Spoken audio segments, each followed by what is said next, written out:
ചെയ്ത പാപങ്ങൾ മറന്നു കളഞ്ഞ സ്നേഹമേ.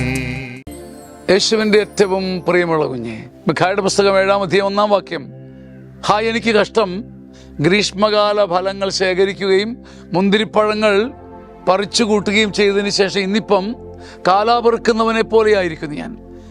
കയ്യിലും കുട്ടയിലും കുടുക്കയിലും എൻ്റെ തീന്മേശയിലും എൻ്റെ അറപ്പുരയിലുമൊക്കെ മുന്തിരിപ്പഴങ്ങളും ഗ്രീഷ്മകാല ഫലങ്ങളുമൊക്കെ ഒത്തിരി ശേഖരിച്ച് ഒരു നല്ല കാലം ഉണ്ടായിരുന്ന ഞാൻ ഇന്ന് അധപ്പതിച്ച് കാലാപെറുക്കുന്നവനായി പോയിരിക്കുന്നു. കൊയ്ത്തുകാർ കൊയ്ത് പോകുന്നതിൻ്റെ ഇടയ്ക്ക് പുറകം യാചിച്ച് ചിതറി വീഴുന്ന താഴെ വീഴുന്ന കതിരുകൾക്കായും പഴങ്ങൾക്കായും കൈ നീട്ടേണ്ട ഒരു ഗതികേട്, ഒരധപ്പതനത്തിൻ്റെ ദുരാത്മാവ് എന്നെ ബാധിച്ചിരിക്കുന്നു. നാം എവിടെ നിന്നവരാണ്? നമ്മുടെ നന്മ എന്തായിരുന്നു? നമ്മുടെ അന്തസ് എന്തായിരുന്നു? ഇച്ചിരി പണവും സാഹചര്യമൊക്കെ വന്നപ്പം നമ്മുടെ നന്മയുടെ ഗ്രീഷ്മകാല ഫലങ്ങൾ, കരുണയുടെ പഴങ്ങൾ അതൊക്കെ എവിടെ പോയി? നാം ശേഖരിച്ച് നമ്മുടെ അഭിമാനവും സ്വന്തവുമായിരുന്ന നമ്മുടെ സുഹൃതങ്ങൾ എവിടെ പോയി?